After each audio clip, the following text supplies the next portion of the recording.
JSP 프로그래밍 기술의 변천 과정을 간단하게 살펴보고 JSP 프로그램이 어떤 형태로 구성되는지 간단하게 확인해 보도록 하겠습니다.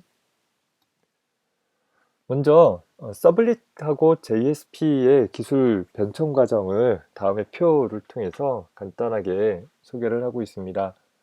개략적인 것 위주로 살펴보도록 할게요. 처음에 웹 서버용 응용 프로그램 작성을 위해서 서블릿이라는 방법이 제시가 되어졌다라고 했었죠. 자, 그런데 이 서블릿이라는 방법의 가장 큰 문제는 자바 프로그램 내에서 HTML 코드를 만들기 위해서 여러 가지 조작하는 그런 구문이 다소 좀 복잡하고 효율적이지 않은 그런 문제점들이 있었어요. 그래서 이를 보완하기 위해서 JSP라는 방법이 등장하게 되었다라는 것이죠. 마치 HTML 코드를 작성하듯이 작성할 수 있었던 방법인데, 역시 JSP로 프로그램을 작성을 하게 되어지면 HTML 문서를 작성하듯이 프로그램을 작성할 수 있다라는 측면에서는 장점이기는 했는데, 여전히 클라이언트에게 전달되어져서 사용자에게 보여질 화면과 프로그램적으로 처리할 부분들이 하나의 JSP 문서 안에 포함되어져 있는 이런 문제점들이 있었어요. 소위 HTML 태그와 자바 프로그램이 하나의 JSP 문서 안에서 혼재되어져서 나타나는 좀 이런 복잡함들이 수반이 되어졌다라는 것입니다.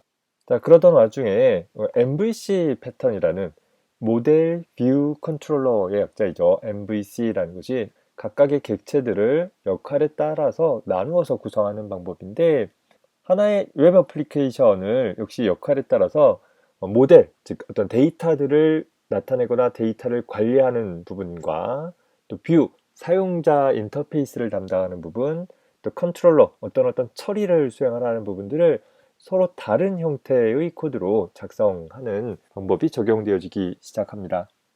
즉, 모델 위에서는 자바 빈즈 클래스 같은 것들을 활용을 하고, 컨트롤러 같은 경우는 순수한 자바 코드인 서블릿으로 구성을 하되, 사용자에게 보여지는 웹페이지로 처리되어지는 부분, 웹페이지 내에서 동적으로 처리되어지는 부분들에 한해서 JSP 코드를 부분적으로 차용을 하는 방식을 이용을 해서 기존의 JSP 코드에 HTML 코드와 자바 코드가 막 혼용되어져서 나타나는 것으로 인한 문제점들을 다소 완화하도록 해보도록 했습니다. 특히 이제 그 이후에 여러 가지 오픈소스 프레임워크가 등장을 해가지고서 좀 더 개발 생산성이나 프로그램 확장성 같은 것들을 좀 향상시킬 수 있는 방법들이 제공이 되어졌고, 또 추후에 여러 가지 다이나믹한 동적 웹 콘텐츠를 다루는 기술들, 특히 최근에는 HTML5를 위시로 다양한 웹 브라우징 환경들에서 항상 일관되게 사용할 수 있도록 제공되어지는 웹 표준 기술들이나 하이브리드 앱 같은 것들을 지원하는 기술들이 적용되어지는 경우가 확산이 되어지고 있죠. 그래서 이런 새로운 웹 기술이나 또 새로운 장치들에 대한 보급들의 확산에 따라 이런 여러 가지 웹 프로그래밍에 대한 기술들도 조금씩 변화해 가고 있다라는 것을 개략적으로 살펴보기 바랍니다.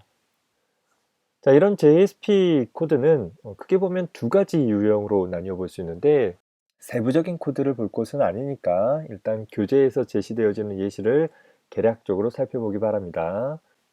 자, 첫 번째 방법은 소위 JSP 문서 안에 스크립트릿이라고 하는 구성 요소, 즉 기본적으로 HTML과 같은 형식의 구조를 취해 놓고 동적으로 처리되어질 부분만 부분적으로 자바 프로그램 코드를 직접 적용하는 방식으로 작성하는 방법이 하나 있습니다. 일단은 간단하게 하나의 JSP 코드만으로도 동적 페이지를 작성할 수 있다라는 장점이 있는 방법이기는 하죠. 다만 자바 프로그램 소스 코드의 내용이 많아지게 되면 상대적으로 좀 복잡해져 버리는 문제점들이 있는 방법입니다.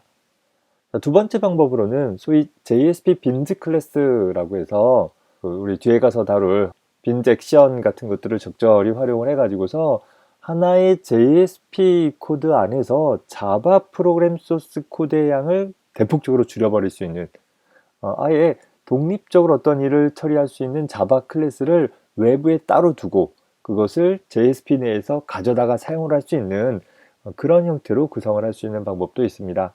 얘 같은 경우에는 단위 처리들을 수행을 할 수 있는 빈즈 클래스를 따로 작성을 하고 그걸 useBins라는 액션을 통해 가지고서 차용해 가지고서 사용해 줘야 되기는 하지만 하나의 JSP 문서를 작성하고자 하는 측면에서 보면 유형 1과 다르게 어떤 기능적인 처리를 할 수 있는 자바 코드의 분량을 줄일 수 있어서 조금 더 가독성 있는 코드로 구성을 할 수 있는 것입니다. 우리 교재 90쪽에 나와 있는 유형 2가 여기에 해당하는 것인데 이 예제에는 그 빈즈 클래스에 대한 내용이 빠져 있어요. 그래서 이 예제만 가지고서는 실행이 되어지지는 않을 것입니다. 대략적으로 그냥 어떤 식으로 구성되어지는지 그에 따라 그 JSP 문서에 대한 차이가 어떻게 생기는지를 좀 비교해 볼 수 있었으면 좋겠습니다.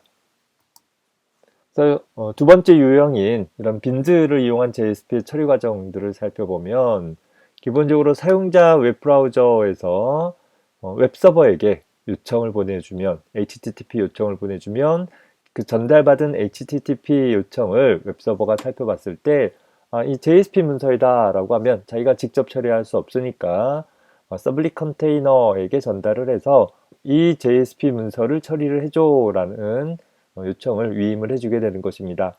자, 이 JSP 문서 안에 JSP useBins라는 빈즈 클래스를 사용하는 액션 코드를 포함하고 있다라고 하면 그걸 가지고서 현재 JSP 문서가 아니라 일반 자바 클래스로 만들어진 부분과 같이 연동을 해가지고서 데이터베이스를 처리한다라든가 아니면 복잡한 어떤 연산 처리들을 수행을 하고 그 결과들을 클라이언트에게 전달해 줄 수 있도록 구성되어질 수 있는 구조도 갖고 있는 것입니다.